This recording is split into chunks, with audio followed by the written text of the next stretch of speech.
Real Madrid jadi salah satu klub tersukses di Eropa dengan torehan total 103 trofi, termasuk 15 kali juara Liga Champions dan 36 kali juara Liga Spanyol.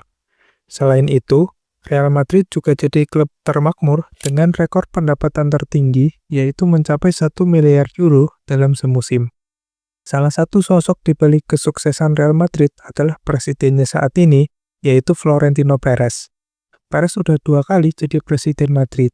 Periode pertama di tahun 2000 sampai 2006 dan periode kedua di tahun 2009 sampai sekarang per video ini dibuat.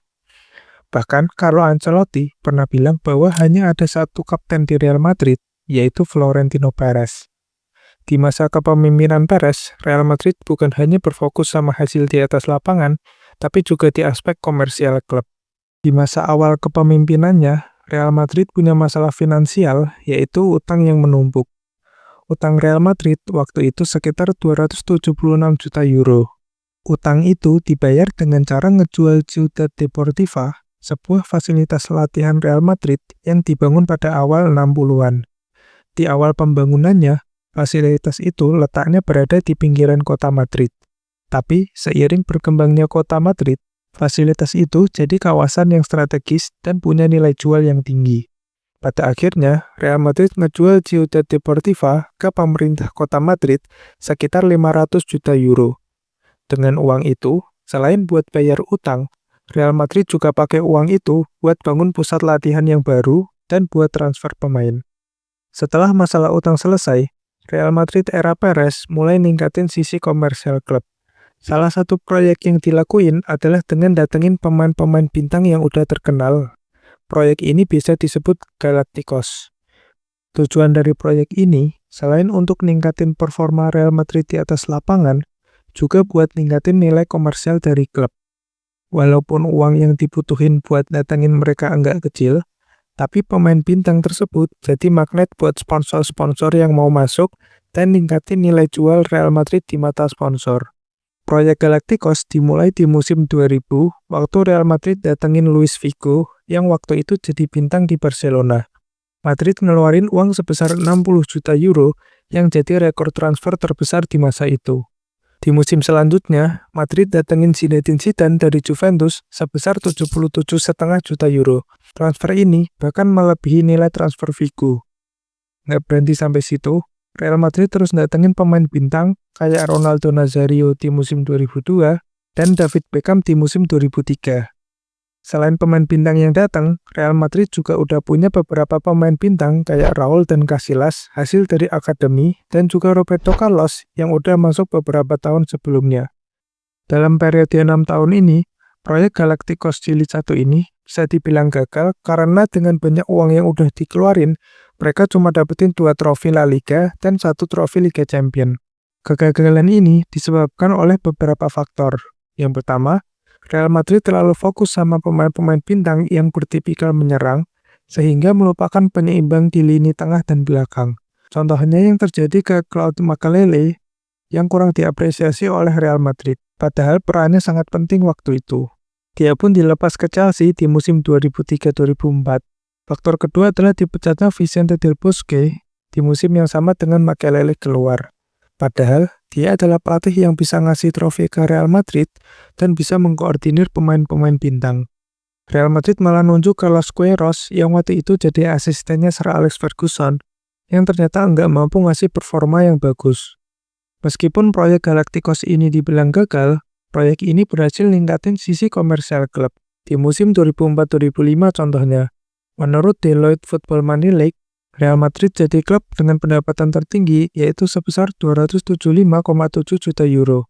Jumlah ini cukup jauh dari peringkat kedua yaitu Manchester United yang sebesar 246,4 juta euro dan AC Milan di peringkat ketiga sebesar 234 juta euro.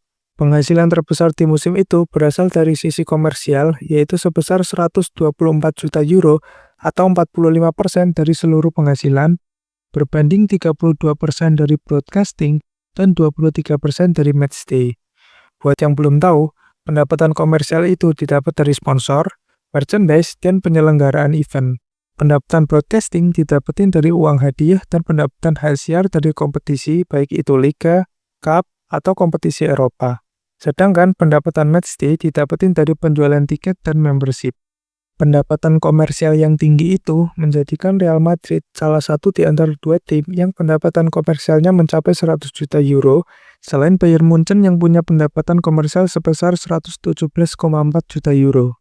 Karena proyek Galacticos ini nggak datengin prestasi yang diekspektasikan, Florentino Perez mundur dari jabatan presiden klub di tahun 2006. Tapi, cuma berselang 3 tahun, tepatnya di tahun 2009, Perez balik lagi jadi presiden Real Madrid. Di periode kedua ini, Perez kembali bikin proyek Galacticos yang sebelumnya pernah dibuat. Di musim 2009, Real Madrid ngeluarin uang besar mencapai 258 juta euro buat datengin beberapa pemain bintang kayak Cristiano Ronaldo, Ricardo Kakak, Karim Benzema, Xabi Alonso, dan masih banyak lagi. Era ini disebut sebagai Galacticos Jilid 2. Terus dari mana sih Real Madrid punya uang sebanyak itu? Menurut The Guardian, di musim itu Real Madrid minjam uang ke bank di Spanyol yang nilainya lebih dari 100 juta euro. Selain itu, Real Madrid juga ngejual beberapa pemainnya sampai bisa dapat 88 juta euro. Sayangnya, di musim itu, Real Madrid malah puasa gelar yang bikin proyek ini dianggap gagal lagi. Kegagalan di musim pertamanya balik jadi presiden nggak ngebuat Perez berhenti belanja. Evaluasi pun dilakuin Real Madrid biar nggak ngulangin kesalahan kayak Galacticos Jilid pertama. Di musim-musim selanjutnya, selain datengin pemain bertipikal menyerang kayak Gareth Bale, Isco, dan Di Maria, Real Madrid juga datengin penyeimbang di lini tengah.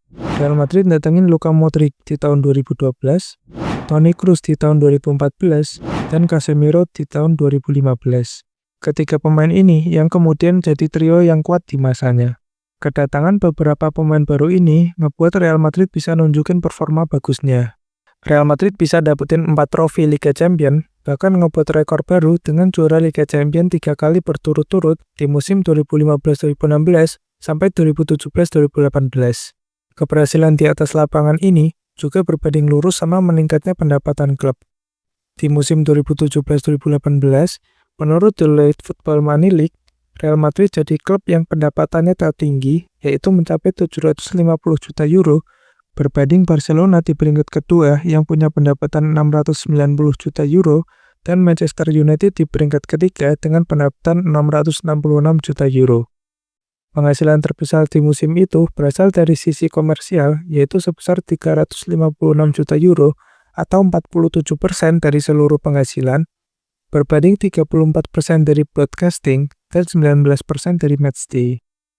Setelah berakhirnya musim 2017-2018, yang jadi puncak dari era Galacticos Jilid 2, Real Madrid mulai ngeregenerasi skuadnya yang udah nggak muda lagi. Setelah musim itu hingga saat ini, beberapa pemain bertahap mulai pergi dari Real Madrid. Contohnya kayak Ronaldo yang pindah ke Juventus, Casemiro dan Varane yang pindah ke MU, dan masih banyak lagi. Buat ngeregenerasi skuadnya, Real Madrid pakai strategi yang sama, yaitu datengin pemain-pemain bintang kayak Hazard, Courtois, Bellingham, dan yang terbaru Mbappe. Real Madrid juga nggak ragu ngeluarin biaya mahal buat datengin pemain muda potensial kayak Vini, Rodrigo, Tchouaméni, dan Endrick. Dengan beberapa pemain ini, banyak yang bilang kalau era ini disebut sebagai Galacticos Jilid 3. Sampai video ini dibuat, Real Madrid di era ini udah berhasil dapat 3 juara La Liga, 2 juara Liga Champions, 2 juara UEFA Super Cup, dan masih banyak lagi. Selain dari pembelian pemain, Real Madrid juga mulai renovasi stadion buat maksimalin pendapatan. Renovasi yang dilakuin mulai tahun 2019 dan berakhir tahun 2023 ini ngasilin beberapa fitur baru.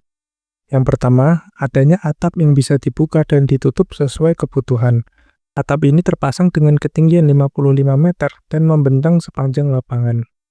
Yang kedua, ada fitur untuk menyembunyikan rumput stadion. Fitur ini dibikin biar Santiago Bernabeu bisa dipakai untuk event-event lain tanpa mengganggu kualitas rumput yang ada. Karena bisa dipakai untuk event lain, ini berpotensi ningkatin pendapatan Real Madrid. Selanjutnya, ada layar 360 derajat yang digantung di atap. Layar itu berguna buat nyajiin informasi secara visual biar lebih jelas buat penonton. Layar ini juga jadi tambahan pendapatan lewat iklan yang ditampilin di layar tersebut. Performa yang bagus, pendatangan pemain bintang, ditambah renovasi stadion, bikin Madrid mencahin rekor jadi klub sepak bola pertama yang bisa cetak pendapatan sampai 1 miliar euro di musim 2023-2024. Jumlah ini naik sekitar 26% dari musim sebelumnya yang mencetak 831 juta euro. Aspek komersial masih jadi penyumbang tertinggi, yaitu sebesar 482 juta euro atau 46% dari keseluruhan pendapatan. Tapi, aspek yang peningkatannya paling besar adalah aspek matchday yang ngalamin kenaikan sampai 103% dibanding musim sebelumnya. Yang sebelumnya hanya sebesar 122 juta euro, di musim ini sampai 248 juta euro, sekaligus jadi satu-satunya tim yang pendapatan matchday-nya di atas 200 juta di musim itu. Peningkatan ini, selain dampak dari renovasi stadion, juga banyak dipengaruhi oleh penjualan personal seat license yang ngasih tambahan sampai 70 juta euro.